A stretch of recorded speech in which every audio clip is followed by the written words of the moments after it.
네, 챗 GPT의 개발사 오픈 AI와 마이크로소프트가 인공지능용 대규모 데이터 센터 구축에 그야말로 돈을 쏟아 붓기로 했습니다. 예상 규모만 놓고 보면 현존하는 최고 수준의 데이터 센터보다 100배 이상이 큰 규모라고 하는데요. 이렇게 테크 기업들의 AI 투자가 한창인 가운데 한편에서는 현재의 AI 열기가 광풍이라면서 경계하는 목소리도 나오고 있습니다. 오늘도 인공지능 관련 이야기들 김대우 경제학 박사와 살펴보겠습니다. 박사님 안녕하세요. 네, 반갑습니다. 우리가 빅테크 하면 마이크로소프트와 아마존 대표적으로 꼽는데 이 단 두 회사가 데이터 센터에 쏟아붓는 돈이 무려 340조 원이 된다고 하더라고요. 그렇습니다. 이게 현재 지금 마이크로소프트와 오픈 AI 두 회사, 사실상 같은 회사예요. 동맹군인데 이 회사가 지금 뭐 거액을 투자해서 AI 데이터 센터를 구축하겠다. 이제 데이터 센터라는 게 뭐냐면요. 이름이 데이터니까 데이터를 모아놓은 거로 착각하기 쉬운데 네. 데이터를 모아놓은 것이 아니고요. 데이터를 모을 수 있는 컴퓨터, 기계를 모아놓은 것입니다. 그러니까 한마디로 반도체 등이 들어가서 만드는 거대한 하나의 인공지능 중심 센터라고 볼 수가 있는 것이죠. 며칠 전에 아마존이 지금 엔트로픽에 투자하겠다. 또 데이터 센터를 만들겠다 그러니까 마치 라스베가스의 우리 그 도박 판돈에 한쪽에서 지르면 그거 받고 두 배로 지르고 이제 그런 모습이에요. 그래서 그야말로 뭐 생사를 건 건곤일척에 회사의 모든 운명을 건 투자를 하고 있다 이렇게 볼 수가 있거든요. 이 과정에서 엄청난 양의 반도체 수요가 생길 것입니다. 그런데 이 아마존이나 또 마이크로소프트나 구글이나 이런 회사들의 어떤 청사진을 보면 가급적 엔비디아 거는 안 쓴다. 그러면 삼성전자 걸 쓸까? 그것도 아니고 전부 다 자체적으로 개발하겠다. 특히 인텔까지 동맹군에 지금 끼워놓고 있거든요. 그러니까 지금 클라우드의 용량을 늘리기 위한 데이터 센터 확보 전쟁이 종래와는 좀 다른, 그러니까 어떤 수직 계열화, 각사가 반도체 수직 계열화에 나서고 있다 하는 그런 어떤 패턴을 보여주는 그런 어떤 상황이기도 합니다. 그런 점에서 과거와는 차별화가 되고 있다. 이게 빅테크들이 AI 투자에 이제 본물인 상황을 보면 뭐 조금이라도 뒤처지면 죽는다 이런 조급함도 느껴지기도 하는데 한쪽에서는 이거 지금 너무 과하다 얘기가 나오잖아요. 그렇습니다. 이 종래에는 새로운 산업이 생길 때 벤처 자금, 벤처 캐피탈이 들어가서 벤처 자금은 이름 그대로 벤처가 어떤 위기를 어느 정도 감수하는 위험 어떤 투자예요. 그런데 지금 들어가는 자본은 벤처 자금이라기보다도요. 회사의 알토란 같은 영업 이익을 순위 이익을 얻어서 회사 이익을 가지고 직접 투자를 하고 있습니다. 이게 자꾸 실패가 되면 이런 빅테크 회사들의 경영이 휘청할 수도 있다. 그런 점에서 뭐 일각에서는 투자 광풍을 경보하고 있기도 한데요. 특히 지금 현재 인공지능을 만든 어떤 돌풍의 주역 허사비스, 알파고야 뭐지라 불리죠? 예, 이분이 AI가 지금 과장된 열풍이다. 실제로 AI도 아닌 것이 AI라고 해서 자금을 끌어모으는 측면도 있고 또 AI 자금에 투자한다고 하는 것도 상당수가 기술의 방향을 잘못 잡아서 헛돈을 쓰고 있다. 우리가 배터리나 전기차도 한동안 열풍이 계속 진행되다가 또 어느 순간에는 캐즘에 덫에 걸렸다든지 또는 장기간 침체기를 겪기도 하고 있지 않습니까? 그런 면에서 허사비스의 경고도 우리가 좀 주의 깊게 새겨 들어야 될 것으로 보여집니다. 참 이게 일반 투자자 면에서는 입장에서는 기업들이 AI 투자고 한다고 하면 이게 적절한 곳에 투자를 하는지 적절한 규모로 투자를 하는지 알기가 어렵기 때문에 사실 투자하면서도 이 부분을 진짜인지 발라내기가 좀 어려운 부분이기도 한데요. 어쨌든 이 부분도 있다는 거 유념을 해주시면 좋을 것 같고요. 이렇게 이제 빅테크들이 투자 경쟁을 하는 게 AI 스타트업 간의 좀 대리전 양상으로 나타나기도 하는 것 같더라고요. 지금 뭐 선두는 오픈 AI 분명한데요. 여기에 경쟁사인 엔스로픽 또 미스트랄이 맹추격하는 그런 구도가 되고 있어요. 예, 그러니까 지금 이 인공지능 AI 시대를 연 주역들은 사실상 미미한 스타트업들입니다. 그런 면에서 우리나라의 AI가 참 아쉬운 것이죠. 그러니까 오픈 AI나 엔트로픽, 미스트랄, 요게 스타트업들인데요. 조그마한 회사들이에요.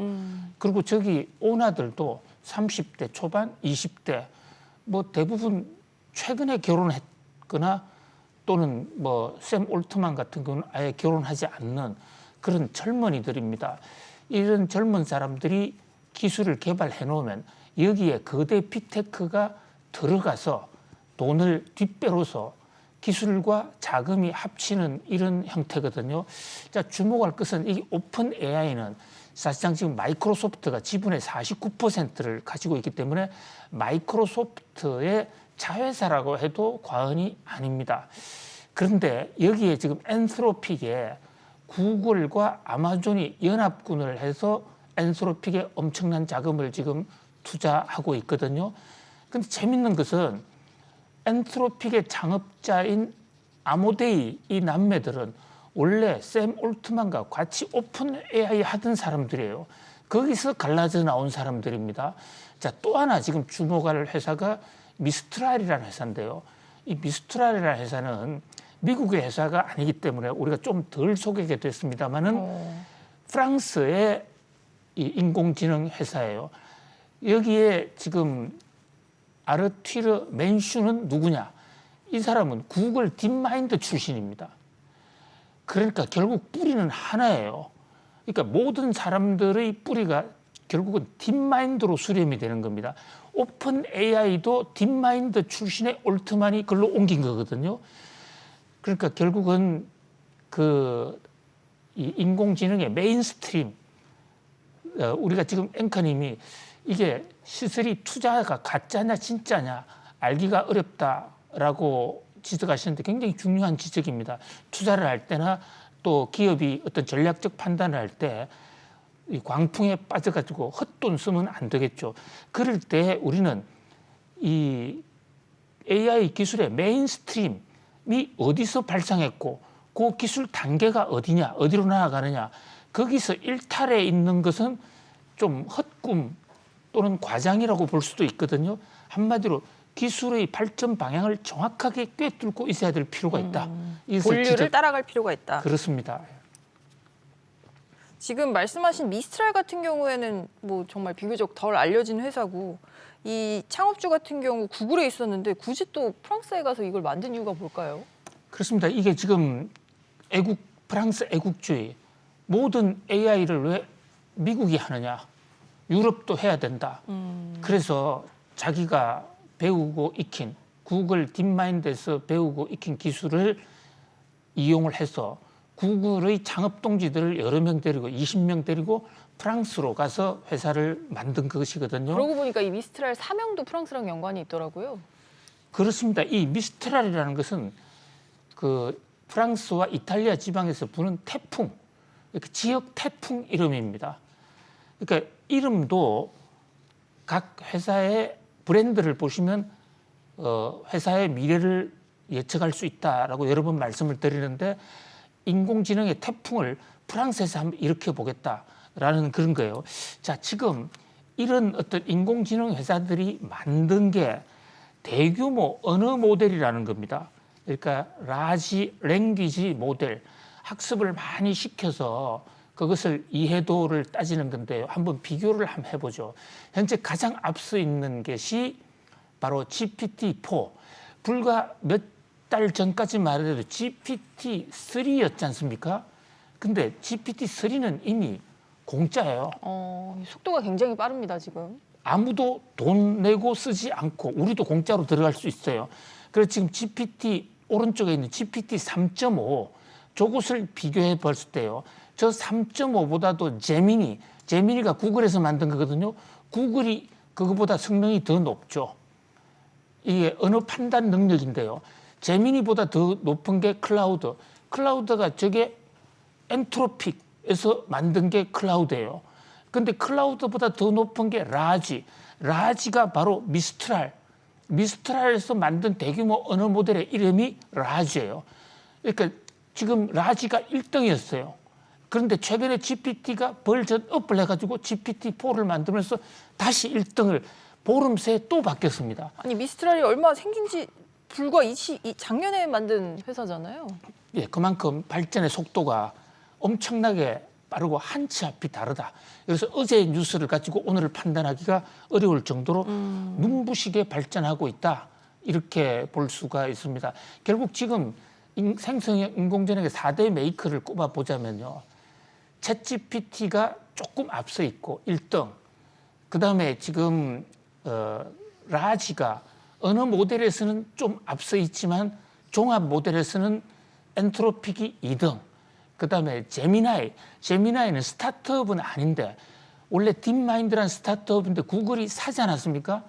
그 제미나이가 3등, 라지가 4등 이렇게 볼 수 있고 메타가 5등으로서 바로 밑에 있습니다.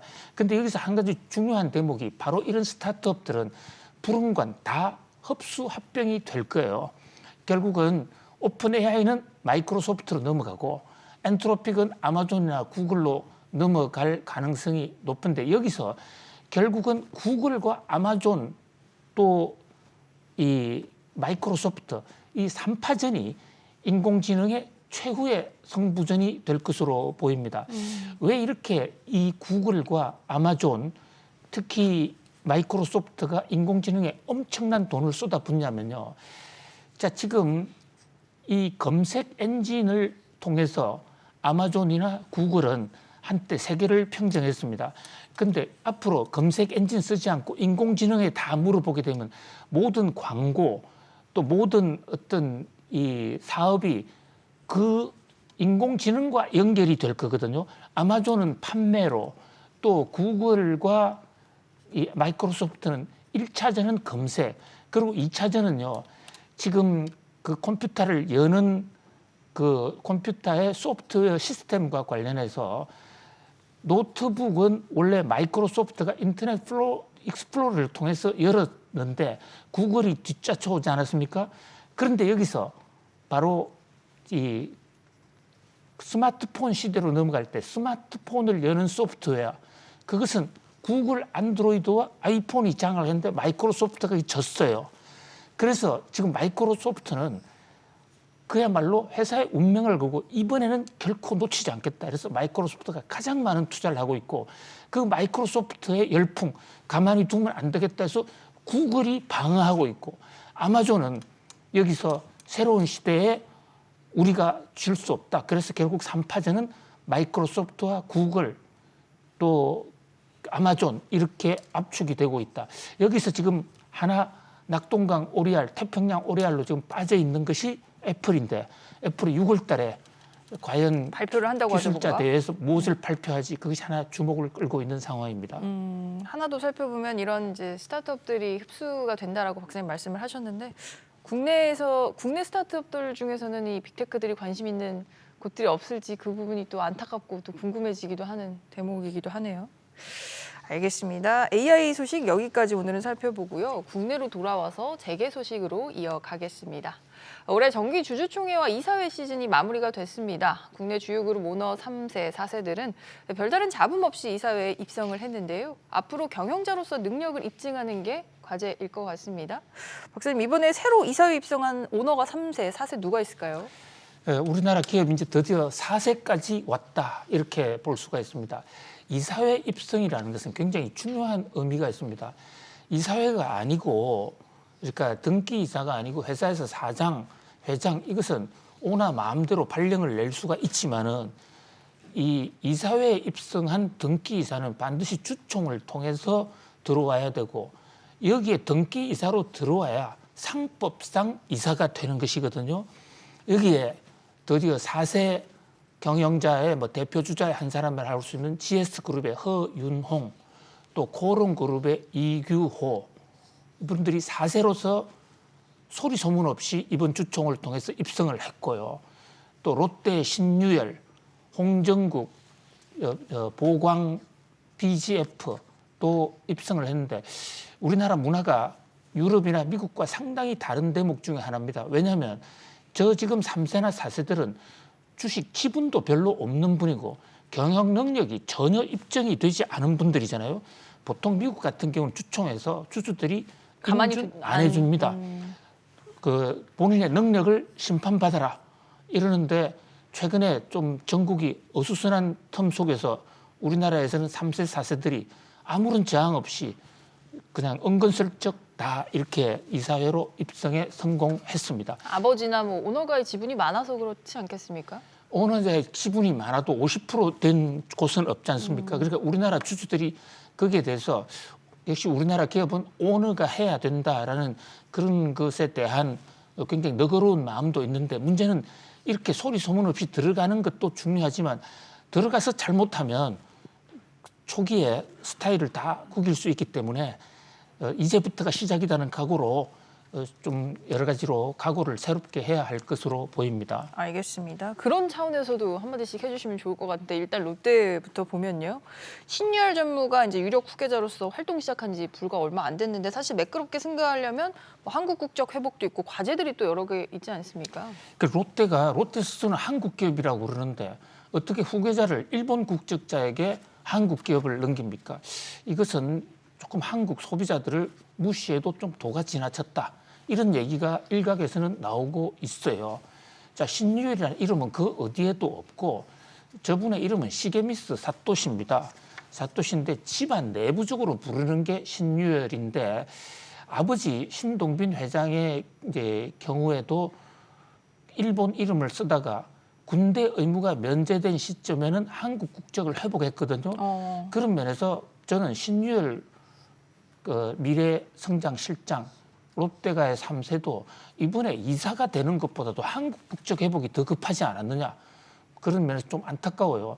특히 신유열 회장이 지금 이달에 생일인데 생일이 38세예요. 신동빈 회장이 과거에 한국 국적을 회복할 때는 우리나라 국적법상 35살이 넘어야 한국 국적을 회복한 사람의 군대 병역 의무가 면제가 됐거든요. 그런데 이제는 38살로 늘어났어요.